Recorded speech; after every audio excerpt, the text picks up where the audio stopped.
Hey Patti, what salary negotiation tips would you give someone getting ready for an interview?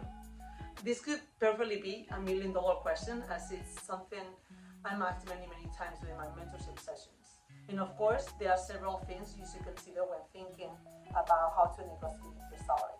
But first things first, so you should consider that depending on the location of the company, the size, and the current job market in the city you're applying to, the salary range can vary from company to company, even if it's the same exact location. In your city, for instance, you can get 2 offers at the same level with a $20,000 to $25,000 difference. Isn't it crazy? That is why it's very important that you are aware of everything before jumping into a salary negotiation. So let's dive into our 8 top salary negotiation tips. Number 1, believe in yourself. First things first, always. I already said that, right? So if you want someone to see you as the perfect fit, guess what? You must be confident about being the perfect fit. I'm not talking about being haughty, obviously. What I mean is that you just have to trust the work that you have done and be proud of your portfolio and career to date. That will really show when you are presenting yourself and walking them through your work. So if you want your salary to be higher, be proud of your work, show enthusiasm in your projects, and let your confidence truly tell the value that you can bring to the company. Because if you believe in yourself, your performance will merit a higher salary for sure. Number 2, collaborate. What do I mean by this? Try to always approach a salary negotiation being open-minded and treating it as a collaborative decision. Yes, it is a collaborative process and a unique opportunity for you to be compensated as much as possible, right? So establish a sense that it's a win-win for both, right? A real benefit for both you and for the company. Number 3, avoid overserving. While you may think that sharing what you have made in the past or what you expect to earn now is not part of a salary negotiation, in reality, it really is. By disclosing numbers, you can potentially make things more difficult for yourself later on because it can box you in, right? So if you let them know what you used to earn or what you expect to earn, their offer is very likely to be tied to those numbers. So be careful. What we always recommend stating when you're asked for your current salary or for your salary expectations is that you would expect a salary commensurate with your work experience and career to date. And if they still insist in getting a number, try to avoid round numbers and go for a range better.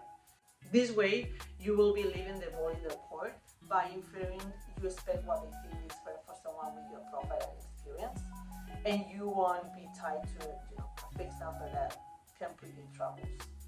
Number 4, be patient. Do not put the cart before the horse and try to leave negotiations for the very end. The more time you allow yourself to demonstrate your capabilities and show your talent, that you are the real candidate, what they need basically, the more likely you are to get in a higher salary. So be patient and just show off your skills. This is like, trying to get a date with someone. You would never say, hey, it's Pati, do you want to go out for dinner this Saturday? Right?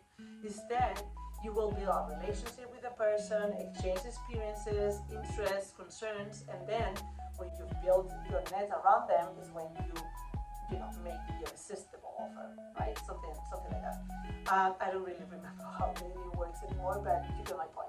Number 5, present your case. This part is important, okay? So avoid using financial struggles as a bargaining chip to negotiate a higher salary. This is very unprofessional. And although I understand it can be very frustrating, especially when you are going through financial difficult times, you have to make a compelling argument on why you deserve a next salary through your hard work and skills, not for your suffering. Number 6, research the current job market. It's very important that you know the current job market in your area and what others in your position are making.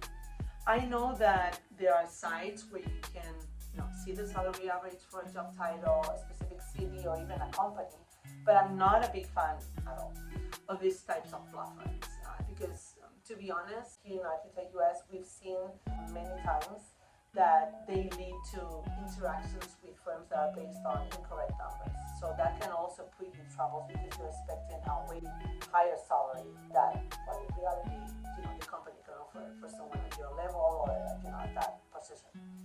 So probably it's better that you just find out what your friends or other contacts are making in the position that you're looking to fill, and even try to establish those connections if you don't have them. At the very beginning, you can just contact through LinkedIn. I mean, you're gonna be surprised how many people are open to help.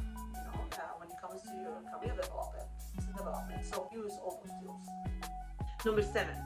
Take your time. Once you've received an initial offer, we tend to either accept it or reject it right away. And you don't really need to do that, right? It is understandable that you may want to take some time to think about it, decide, and even talk with your family about it, about the big move. So, but the important thing here is that you make sure you first respond to the offer email, thanking for the time, for the opportunity, and just letting them know openly, honestly, that you need, just some time. So by responding in a timely manner with your current situation, you're so the firm, your interest in working with them, but also let them know that you just like to take some time to make the decision. But we don't recommend you to take more than 48 hours because that might put you in, might put your position at risk. They normally have a second candidate, or you never know, they might not like that you are taking so long when you are, especially if you're starting your career, like they have to see that you are really looking forward to work for them. And if it takes too much time, obviously that goes against that. Okay, and number 8, be careful. If you are in a real need for the job and the position is good, be careful rejecting an offer as a weird, strategy to get a better offer or something like that. That doesn't really work. It doesn't really work like that. And that is why we were mentioning before the previous step that you need to take your time to make the right move, because there's a risk that the employer may accept your declining the position and move on to the next candidate. Easy, right? Well, I really hope you find these tips useful and you're ready to negotiate a higher salary in your next position. Follow us for next tips and see you next week.